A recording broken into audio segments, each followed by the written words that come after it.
In this video, we're going to learn a solo that fits perfectly into a laid-back country blues tune. Let's hear it.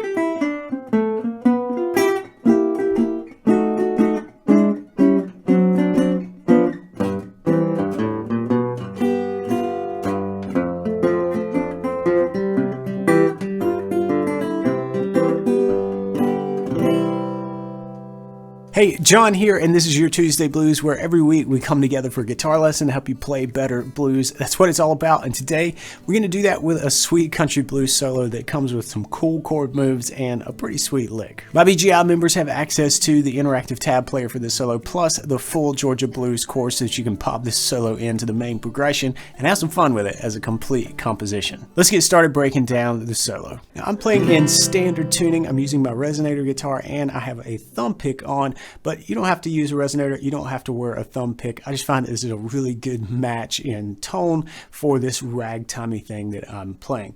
And this main idea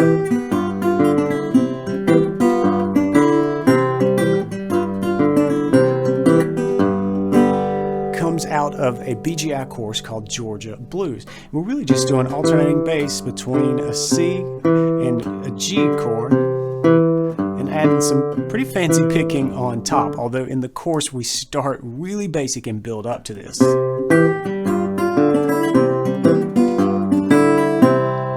we're going to pick up from the solo. This is what our focus is going to be on here today.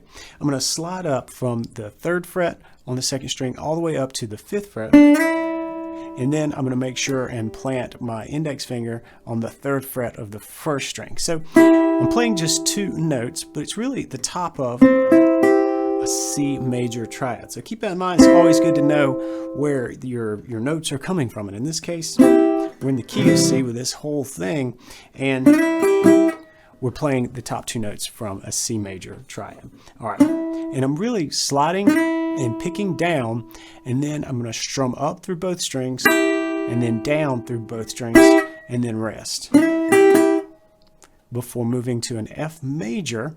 This is a D shape here, but we move it all the way up so that our F is on the 3rd string at the 6th fret, and we've got an F major triad. And we do that same thing, although here we're going to strum through the top 3 strings. That's string 3, 2, and 1.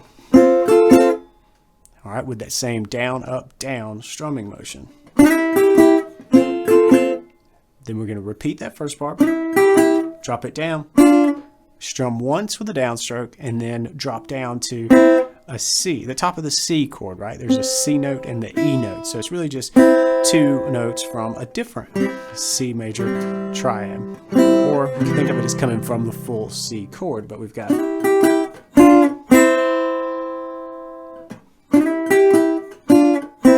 all right, and then we're going to slide up again, but instead of going to that F major this time, we're going to go to an F7, which is just like that D7 shape. The same way this is related to the D major shape, this F7 is related to that D7 shape. It's just moved up. Now the root, don't lose track of that, it's right here on the 6th fret, but we play like this. All right, so when we get there, it adds something. It really just kind of wants to go somewhere, and I love that sound. And we're going to finish, really kind of take off here with a cool lick. 3, 4. All right, a lot to unpack there. What's happening is this is the C chord form that we're working from, and it gets its shape from the cage system. This is a G shape, but we're playing it all the way up here. It's always important to know where the roots are. There's a C on the 3rd string and then another one on the 1st string. But with this, we're actually not going to fret that bar across the 4th, 3rd, and 2nd string, although put your finger in place, but we're going to rake into that 1st string note, the C on the 8th fret of the 1st string, before working down the 1st string, 7th fret, 5th fret, and then the G on the 2nd string, 8th fret, for the open first string. Now with that first string ringing, that gives us an opportunity to cleanly, don't bump that string that's ringing, move to the D note on the 3rd string, 7th fret, and then we're going to the C. So we're actually moving up the fretboard a little bit, but down in pitch, right? So there's our C, we want that one. And then this is kind of a sneaky position shift, right? So you see how my fingers are kind of cramped together here? I'm just getting them close to the little finger so that I can switch and play with my index finger on the 8th fret once I get through with that move. It's a really sneaky position shift. But now I'm nice and comfy fingering for the C note on the 4th string, 10th fret, and then I'm just walking right back down to the B, and then I'm letting this chord fall under my fingers. Now let's talk about this. I'm just going to pluck through it, but what's the chord? Well, this is a G7 chord. There's the G, and you may recognize this chord form. C major, C7. We just move it all the way up so that the root, which is on the 5th string, is here at the 10th fret. That's a G note, right? All right. And we actually don't need that 5th string note, so I'm just going to get rid of it, and I'm going to refinger this just to make it a little more comfortable to play, but I want you to know where that came from. All right, it's always important to know the chord that you're working with, and we're really playing over a G7 here. So again, we just move through those chord tones in order, strings 4, 3, and 2. Then we're going to pick 4 again and walk down to a C7 shape here. This looks a lot like a D shape. We just drop a string set and move it all the way up here to the 8th fret. There's the root, but we're playing the minor 7th, that dominant 7th, that bluesy note in the lowest position here on the 4th string right here. So we walk into this. Then we're going to drop that shape, strum with that down, up, down, and then we're working our way all the way down the 4th string. Let me show you the whole move, and then we'll talk a little bit more about the pattern.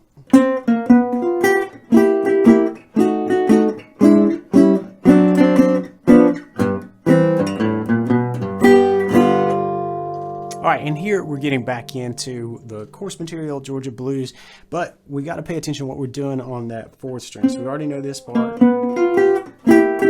Dropping it down. And this is where we switch into that C7 chord shape, but we're playing it here. It's really an E7. If we played the full thing, you might see it. There's the root, but we're just playing this. So just kind of in your mind's eye, see that E as being played.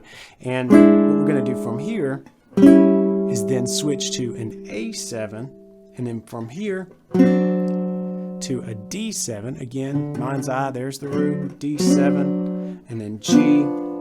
And then all we're going to do to kind of finish this thing out is hit that G on the 6th string, 3rd fret, and then finally the C. That feels like we're home. But then we do that run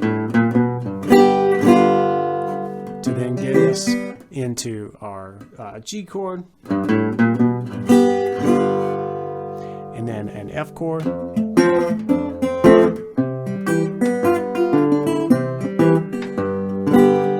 for our main part. Again, coming from the Georgia blues course, all that last business was. That's why we're going to go kind of quickly over that. But I want you to focus on this solo and just how much of the neck we have covered.